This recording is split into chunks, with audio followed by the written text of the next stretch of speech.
Yang aku amati ya, semenjak awal pandemi sebetulnya. Awal pandemi itu kan banyak orang yang beralih ke gaya hidup sehat. Dan gaya hidup sehat tuh serba organik. Dan serba organik tuh biasanya tuh niche-nya tuh sama kayak yang pecinta lingkungan gitu. Jadi sepaket betul. gitu loh pertumbuhannya tuh ketika ada pandemi langsung orang-orang tuh ternyata yang organik tuh harus istilahnya dari hulu ke hilirnya. Di formulabisnis.id tuh kan dijelasin di Simplifying ada yang namanya biaya versus benefit. Nah, si produk-produk ramah lingkungan ini tuh bisa ngasilin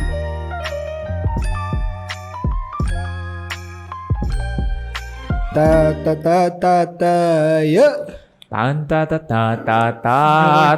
Ayo. Yo.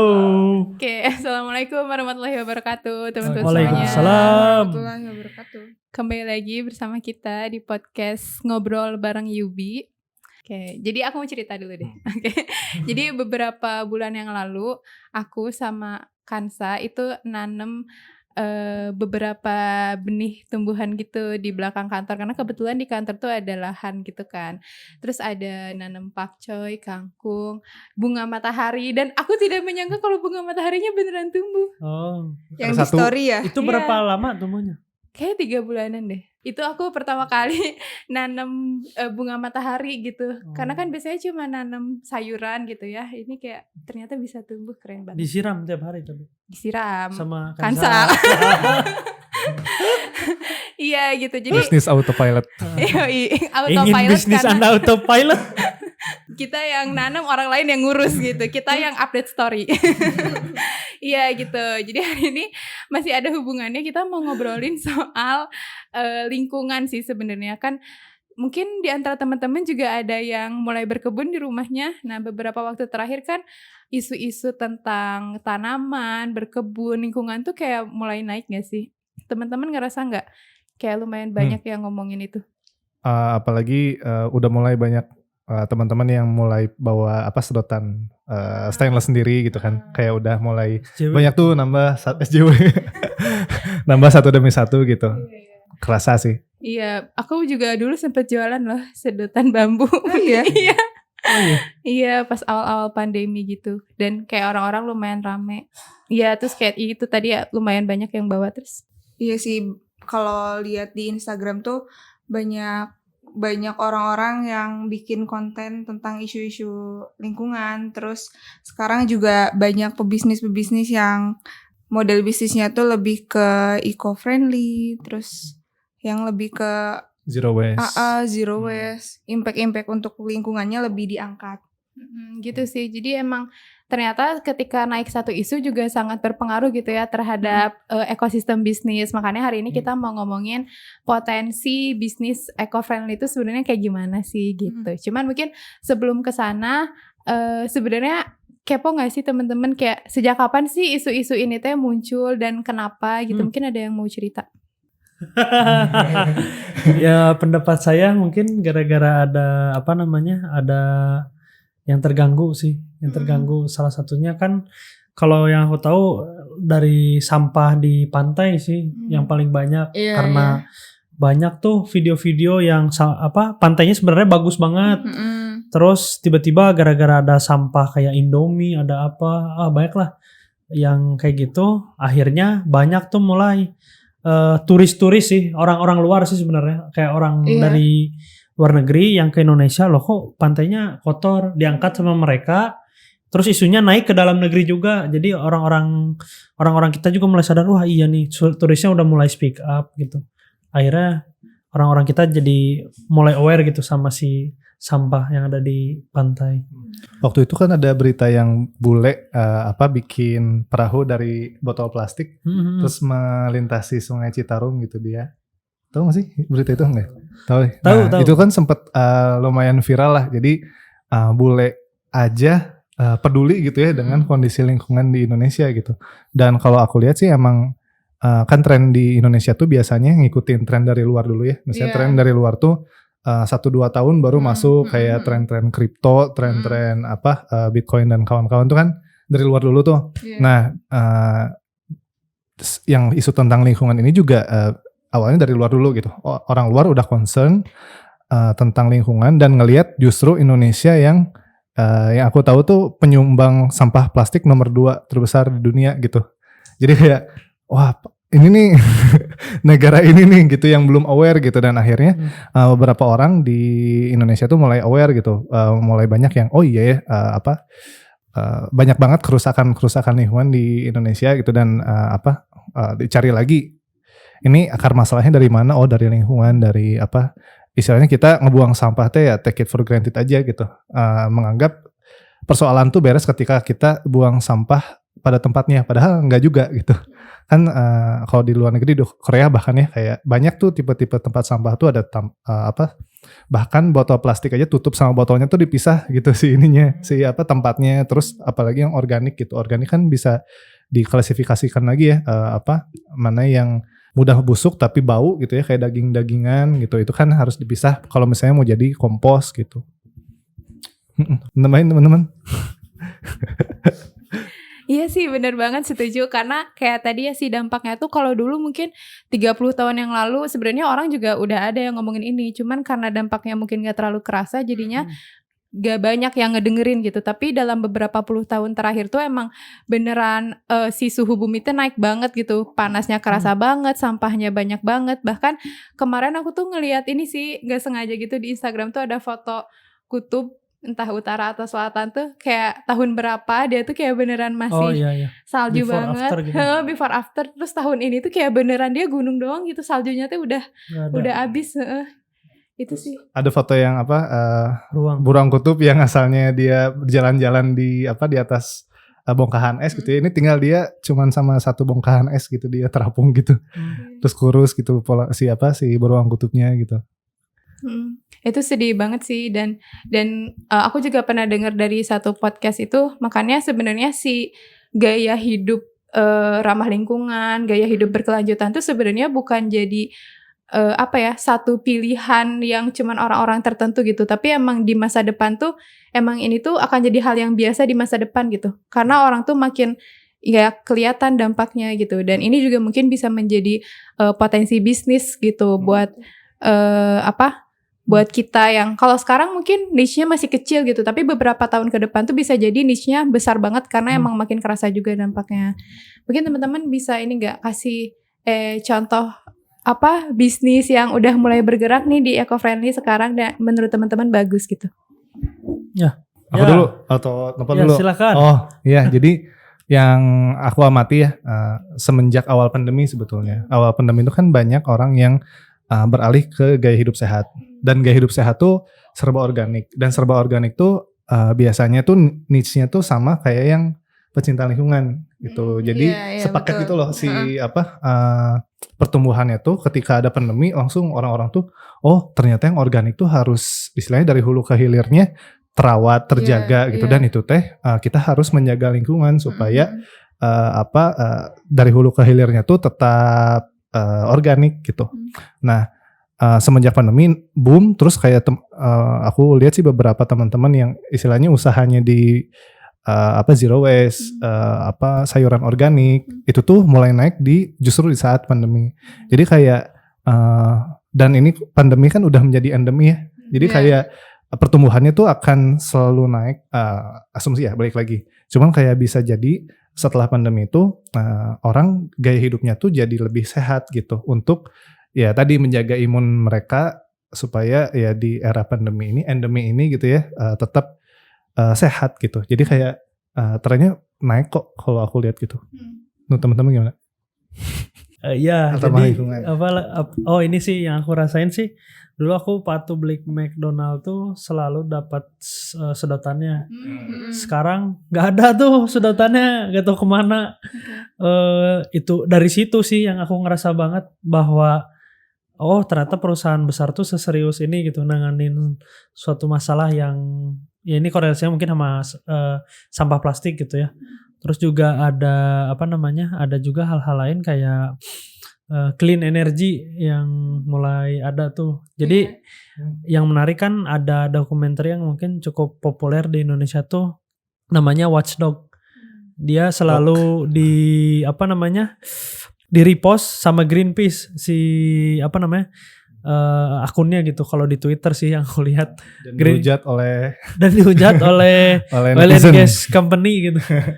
Nah yang menariknya sih aku juga ngerasain waktu aku kerja dulu sebelum aku kerja di sini aku kerja di perusahaan batubara terus nonton tuh Ya ampun. wah ini kerjaan aku nih yang Watchdog tampilin gitu. Terus aku lihat, oh iya dampaknya gini. Makanya ke Yubi.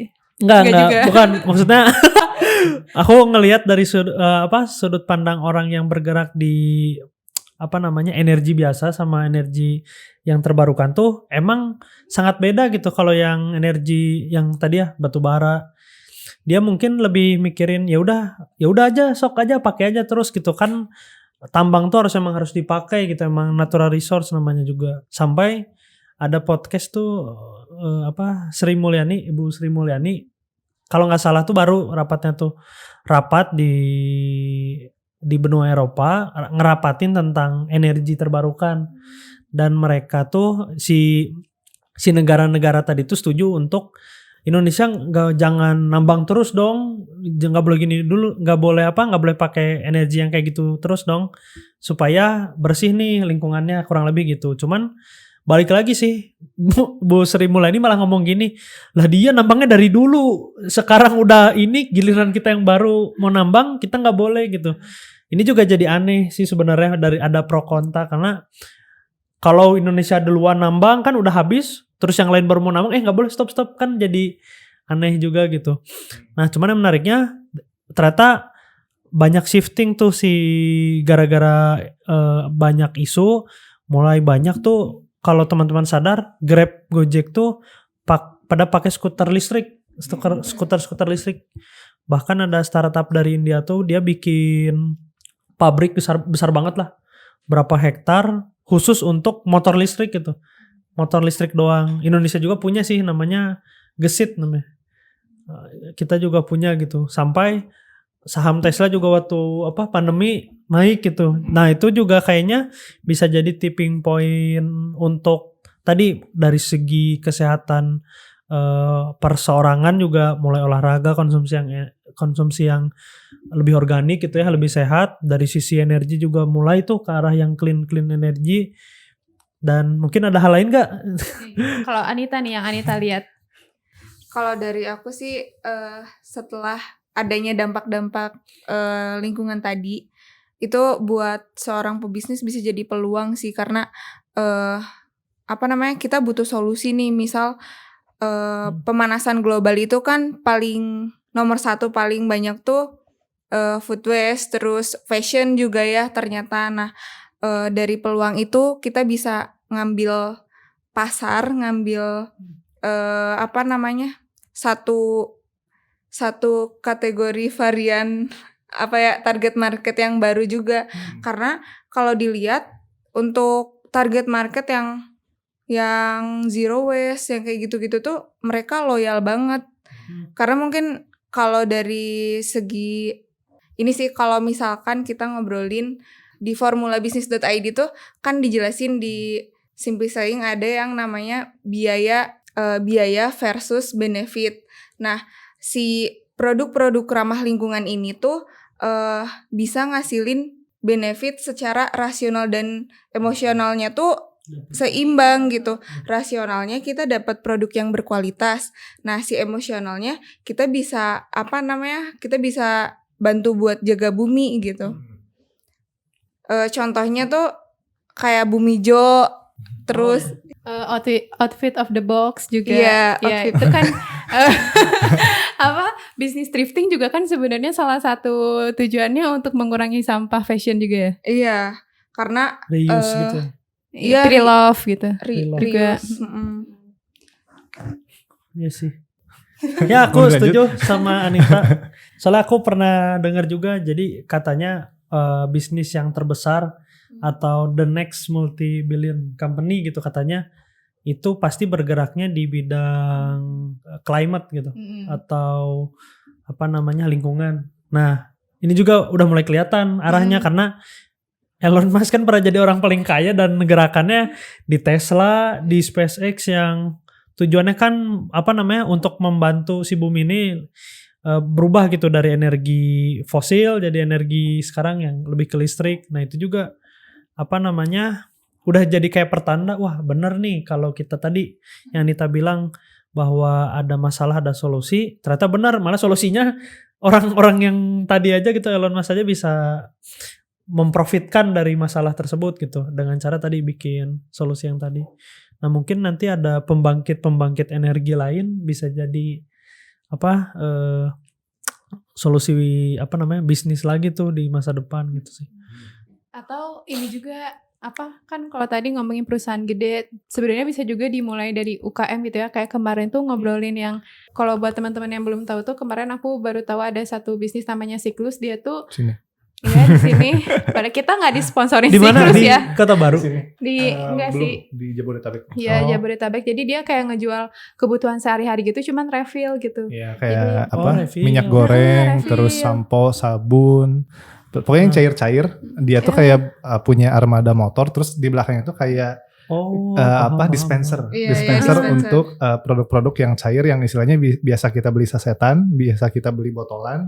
Nah mereka tuh bikin jasa refill supaya kita nggak memperbanyak sampah plastik gitu. Jadi kayak kita punya wadah sendiri, ya udah tinggal pencet dispensernya lah gitu. Terus tinggal bayar ke si kurirnya gitu. Kayak bookstore sih ya. Cuman dia kan door to door gitu. Iya, door to door gitu. Jadi kayak kita bisa beli tanpa perlu ngeluarin plastik, pakai wadah kita sendiri dan itu di depan rumah kita gitu kan. Itu solusi banget sebenarnya, dan produknya pun produk sehari-hari gitu.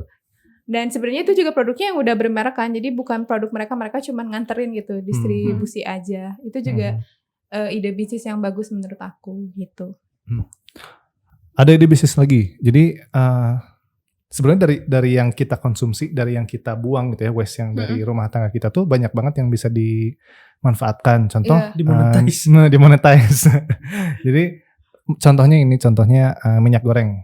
Minyak goreng tuh bisa dimanfaatkan jadi biodiesel, jadi bahan bakar gitu. Jadi kalau biodiesel yang kita lihat di SPBU itu tuh dari minyak goreng gitu, limbah minyak goreng yang diolah ulang gitu ya. Nanti dia menemui requirement supaya jadi bahan bakar biodiesel. Terus juga kayak sampah makanan kan sebenarnya bisa jadi kompos. Itu kompos pun bisa dijual. Apalagi ngelihat tren orang lebih banyak yang nanam tanaman di rumah gitu, di lahan-lahan, berkebun di rumah berkebun di rumah, terus kebun-kebun vertikal, terus kebun di halaman belakang gitu kan. Itu tuh kita bisa kayak ya udah kita jual apanya, kita jual hidroponik, alat-alat hidroponik, terus alat-alat misalnya komposnya, terus peralatan untuk mungkin bisa cerita peralatan berkebunnya. Iya gitu, peralatan berkebun. Atau tadi yang kompos juga bahkan kita bisa jualan si itunya, si magotnya. Tuh. Si ulet-ulet yang ada di kompos itu. Iya. Ya, jadi sebenarnya ada banyak banget potensi bisnis ramah lingkungan yang tadi ya kita udah bahas. Kalau potensinya kayaknya bakal besar banget gitu. Mungkin kita ngelihatnya sekarang kayak nggak menjanjikan, tapi justru menurut aku ini adalah saatnya kita untuk curi start gitu ya. Kalau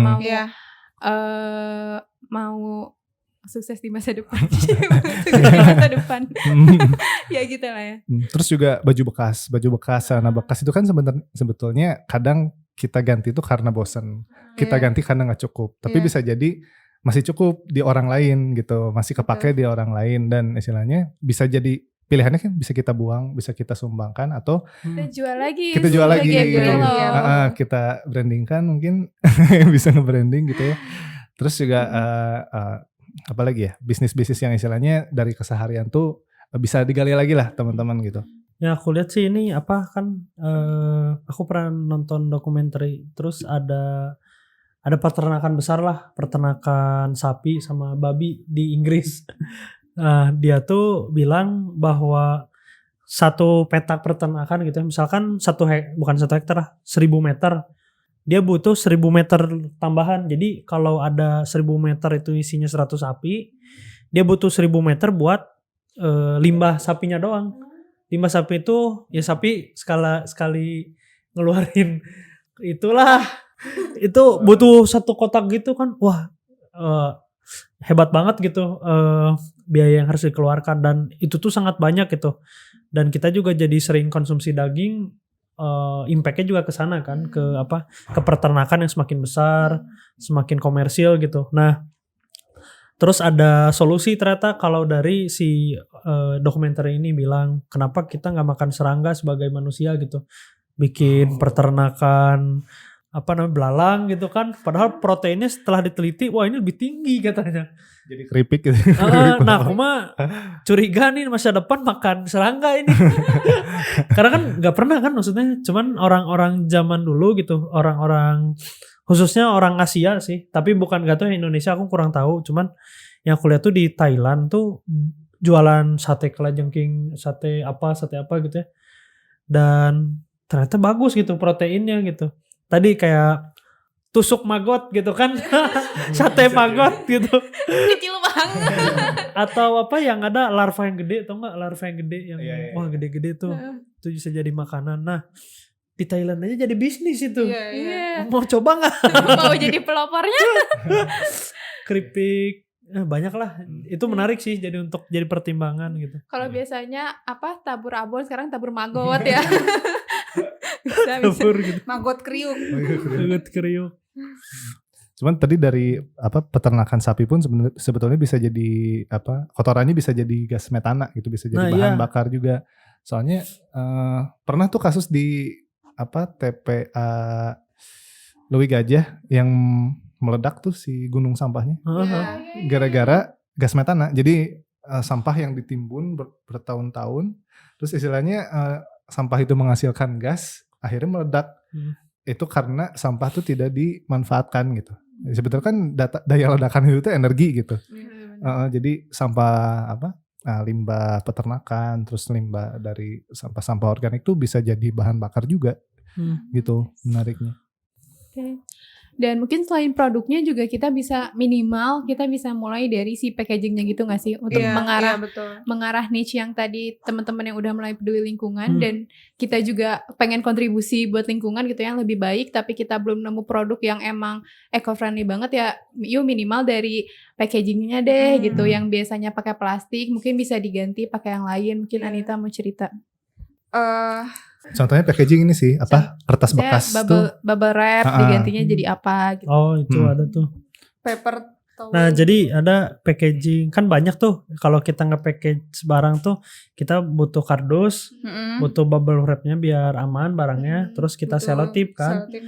Nah kalau ada tuh penggantinya, tapi memang harganya lebih mahal ya, lebih mahal sedikit karena memang belum secara komersil. Jadi kalau plastik mah pabriknya udah banyak lah, terus industrinya udah muter, kompetitif harganya udah jadi turun gitu harganya. Nah industri yang ini tuh belum, harganya masih agak mahal, cuman lebih bagus sih untuk lingkungan karena tadi misalkan bubble wrap diganti kayak honeycomb gitu biar aman dalamnya, atau tadi serutan kertas bekas gitu mungkin waktu dulu nyusun skripsi di parut-parut gitu ditaruh daripada jadi bungkus gorengan dikiloin. Nah bisa tuh jadi hal-hal yang tadi. Terus juga selotipnya ada namanya apa nih?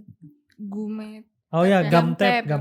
Tuh itu juga gum tape tuh nggak pakai bukan pakai lem ya. Plastik ya, dia kalau pakai air nempel. Dia tuh harus diairin dulu ya, terus ditempelin tuh.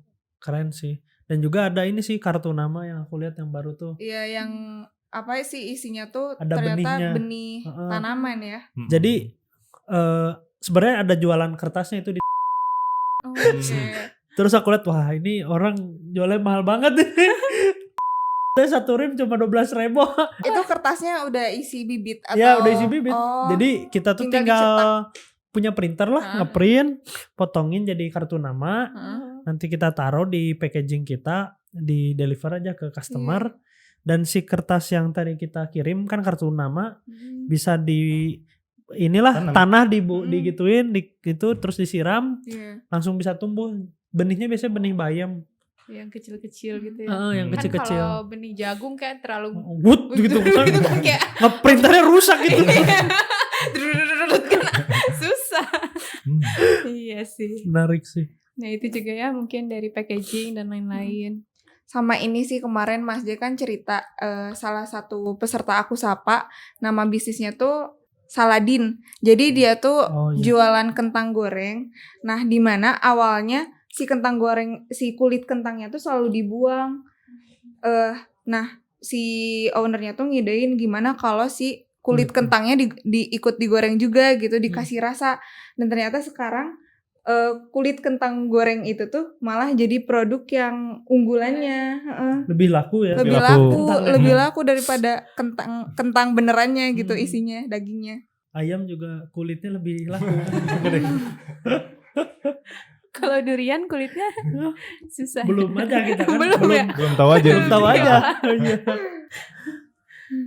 Oke deh, mungkin tadi ya itu udah kebayang tentang potensi bisnis eco-friendly yang ternyata lumayan menjanjikan. Mungkin teman-teman punya ide kira-kira kalau mau mulai bisnis di bidang eco-friendly ini, kira-kira teman-teman mau buka bisnis apa? Atau mungkin ada yang udah mulai bergerak di sini, sharing juga mungkin soal bisnisnya. Sebelum ditutup ada lagi yang mau cerita? Apa? Sudah cukup? Ini aja siapa? Jadi kalau teman-teman mungkin hari ini berbisnis gitu, mulai dipikirin secara jangka panjang, mungkin jangka pendeknya nggak apa-apa masih pakai plastik dulu, tapi kayaknya trennya mulai ke arah sana ya gitu ya. Dan perlu diketahui juga kalau orang yang udah mulai ke arah tadi eco-friendly itu rata-rata loyal orangnya. Loyal tuh maksudnya eco-friendly, aku beli gitu, nggak sampai mikir. Teman-teman tuh cukup nge-brand ekonya doang, brandnya di bawahnya mah terserah gitu. Itu bisa jadi market yang baru gitu bagi teman-teman. Jadi perlulah pertimbangan hal tersebut, kayak menarik gitu. Dan sebenarnya mungkin ini juga sih, selain dari tadi potensi pasarnya kan ada pertanggungjawaban bagi diri kita sendirinya juga ya. Kalau di Fondasi Bisnis Berkah tuh kan ada makna sukses, angka cukup, konsep rezeki, dan yang terakhirnya keberkahan di proses gitu. Maksudnya ketika kita berbisnis itu, ketika misalnya kita terus pakai bubble wrap, mungkin kalau cuman sekali 2 kali, sebulan 2 bulan gak kerasa gitu ya. Tapi kalau misalnya bertahun-tahun kita pakai bubble wrap, itu kira-kira berapa banyak plastik gitu ya, yang terbuang karena bisnisnya kita gitu. Yang kebuang ke laut, akhirnya dimakan sama ikan, akhirnya masuk ke perut kita juga gitu. Ada berapa banyak yaitu tadi sih lingkungan yang tercemar, mungkin itu juga harusnya menjadi awareness kita gitu. Ya, jadi benar kata Nova tadi ya. Jadi si pertumbuhan orang yang melek eco-friendly itu udah mulai banyak, dan ini yang aku highlight tuh, yang menariknya tuh orang yang melek eco-friendly itu biasanya menengah ke atas. Jadi kayak kita bisa istilahnya apa ya? Upbranding, upscaling. Upscaling bukan ya? Naik kelas gitu. Jadi istilahnya kita bisa nyasar target yang lebih atas gitu. Customer segmen kita tuh bisa naik, dan kalau udah naik mah tadi ya nggak perang harga gitu. Jadi kita bisa lepas dari kompetitor kita gitu ya, dengan cari segmen yang baru gitu. Nah terus juga ini yang aku dapat gitu ya. Jadi kan banyak yang bilang plastik itu nggak ramah lingkungan, kertas itu ramah lingkungan, tapi stainless juga lebih ramah lingkungan dibanding plastik gitu ya. Case-nya sedotan gitu. Tapi ternyata biaya pembuatan dan limbah yang dihasilkan dari pembuatan stainless, pembuatan kertas tuh tinggi juga, lebih tinggi dari plastik malah gitu.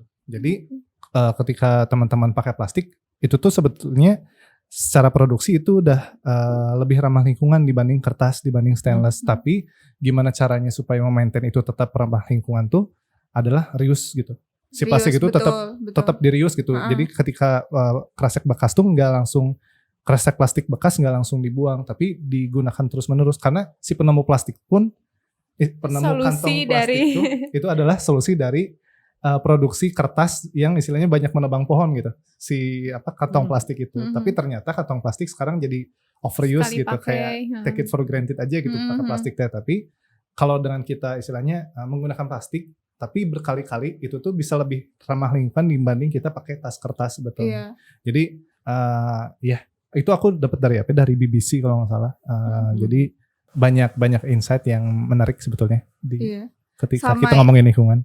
Ini sih jangan takut memulai, karena kan biasanya kalau kita punya ide bisnis, misalkan aku mau berbisnis sesuatu yang ramah lingkungan, dan ada ketakutan kalau takut si pasar tuh bilang itu mah mahal gitu. Karena mereka tuh nggak tahu perbandingan antara produk yang ramah lingkungan dan yang enggak. Misalnya kayak buat kita cewek-cewek itu kan setiap bulan tuh harus beli kapas. Nah, buat bersihin muka. Nah, kalau misalkan kita harus selalu pakai yang satu kali pakai tuh kehitungnya mahal. Ya diibaratin aja ya kapas sebulan 10.000 kali 12 sudah 120.000. Tapi kalau misalkan teman-teman beli kain kapas yang reusable itu cuma 30.000 dan cost per bulannya tuh nggak lebih dari 3.000 gitu, 2.500 malahan. Ya, mungkin lebih mahal di awal, tapi kesananya lebih murah. Iya, karena itu tadi sebenarnya jangka waktu masa pakainya yang lama gitu. Oke, mungkin segitu dulu obrolan kita hari ini ya. Semoga bisa nambah banyak insight buat teman-teman tentang bisnis eco-friendly atau yang ramah lingkungan. Mungkin kalau teman-teman punya pendapat lain juga boleh tulis di kolom komentar. Dan kalau misalnya punya saran-saran topik yang lain juga boleh tulis aja di komentar. Makasih banyak semuanya. Sampai ketemu di episode selanjutnya. Assalamualaikum warahmatullahi wabarakatuh. Waalaikumsalam. Waalaikumsalam.